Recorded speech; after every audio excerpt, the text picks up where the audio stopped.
Hello everyone, today's video I'll be going over my decision making and thought processes for Kinessa. She's slowly becoming one of my favorite champs because of her high risk, high reward playstyle, which is a lot like Eevee but just a little bit more risky. I've got quite a bit to say here in the beginning, but I aim to ramble less this time compared to my Eevee commentary. Right, so first off, the big announcement I hinted at in my last video, I'm now officially rostered with Team Zenith, the same guys I played with for Week 3 of the Eevee's Winter Classic, and the ones who went on to take 3rd place overall in Week 4. This means you'll probably see more competitive related content, but it also means I'll be more busy. I think it'll be a positive change overall, and I'm pretty excited to, grow as a competitive player and learn something new.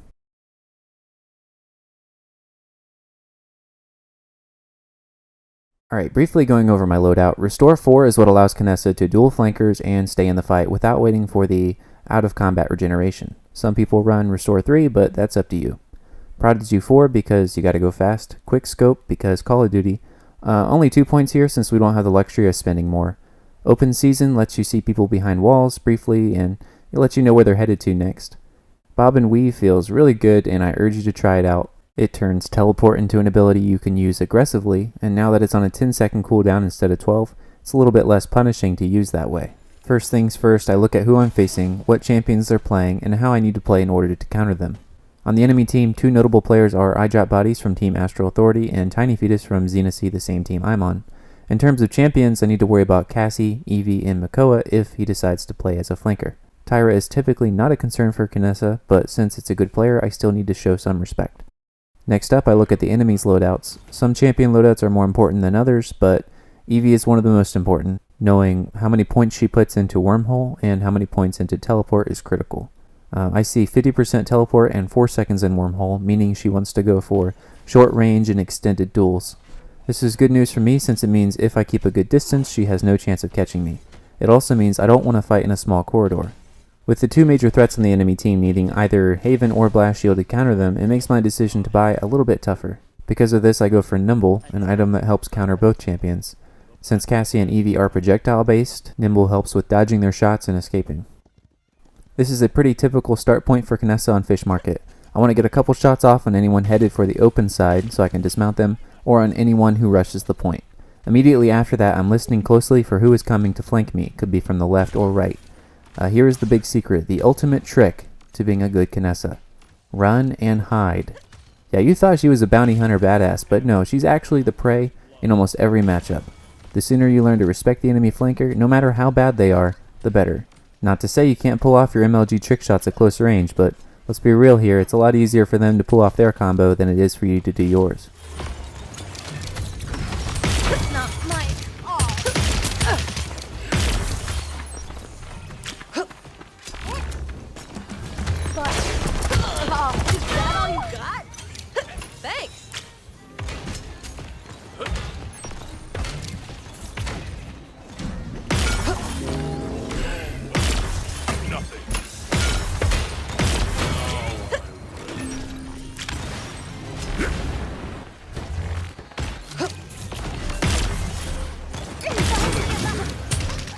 Notice how my teleport is coming back up right at the perfect time. People complain that the buff on the teleport cooldown wouldn't help her, but I mean, this is proof that it is. Also notice the first thing I do when dealing with Cassie is try to teleport away and gain some distance. I don't want to fight close quarters or mid-range because that's heavily in her favor.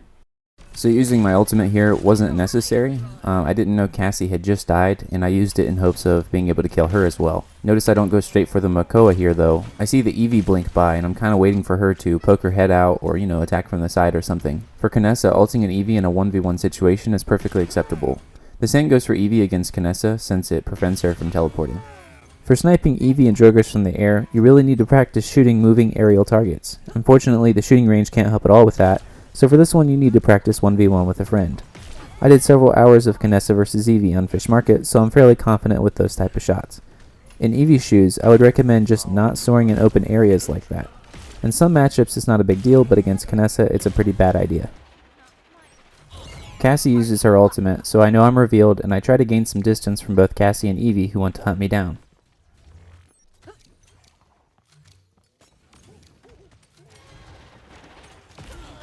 A neat trick with Kinessa is even if you only have 1 bullet left, you can still charge a full shot that normally costs 4. If you've seen my other Kinessa videos, you'll notice that I'm constantly jumping and scoping. This is a weird interaction that increases your jump speed, and in effect increases how fast you can move. It also keeps you prepared if you find someone you need to snipe when you're moving. Can I get some help here?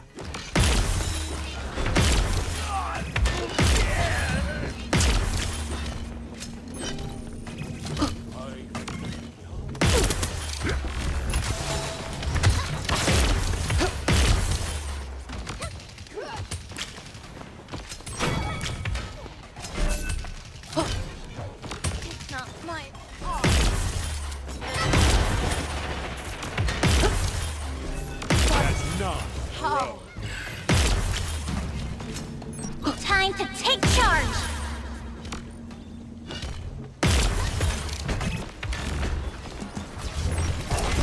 Oh,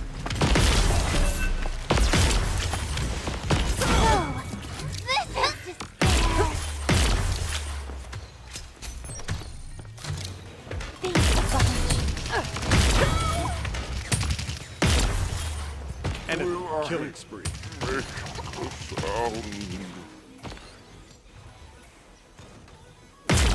Up and down! 30 seconds remaining. Give them hell! I missed my first ulted shot here because of Cassie's well-timed knockback. Because I'm stubborn and I don't want to accept that I wasted my ult for no kill, I chase in and fight in the perfect battleground for Cassie and lose horribly. I deserved that taunt at the end, by the way.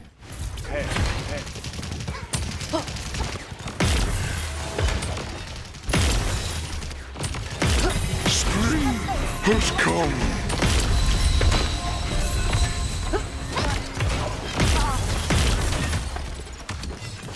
Not my all. This is despair.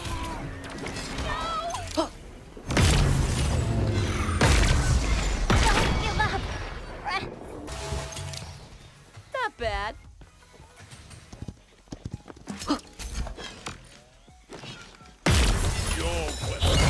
Target locked.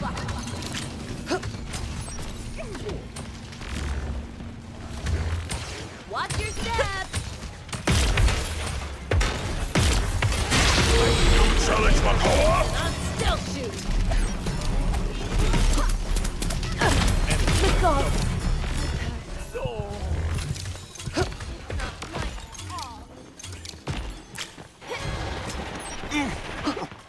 I thought we could handle Eevee 2v1 here, but as soon as I saw it was 2v2, I teleport away. It was a little bit too late though. Lucky shot.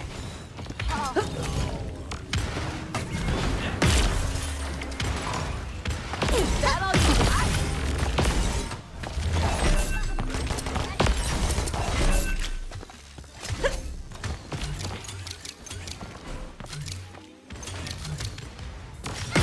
Not my fault. Try and run. Up and down!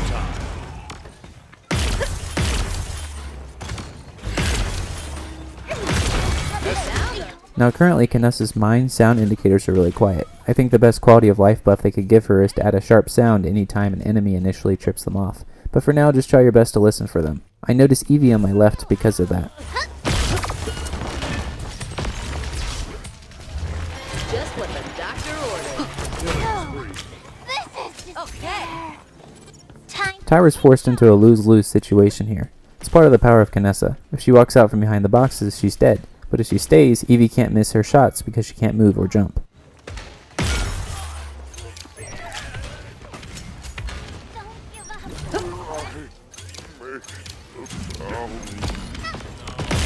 Not my all.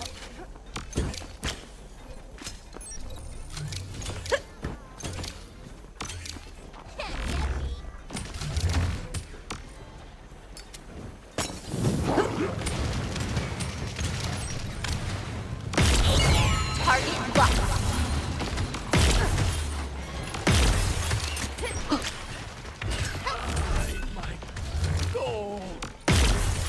I'm running from Eevee and decide it's best to head to my team and force the objective instead.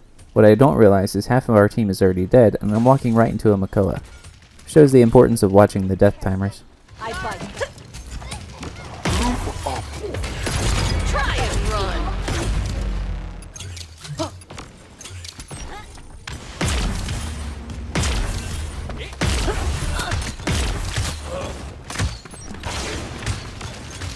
30 seconds remaining.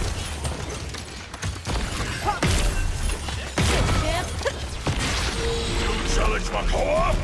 I decide to wrap around the left flank here in search of Tyra. I had a feeling she'd be hiding behind the tree healing up, but it turns out she wasn't. I then decide to just snipe from the left instead. 10, 9, 8, 7.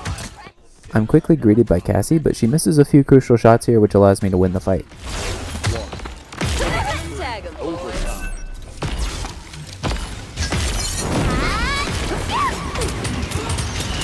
Not mine.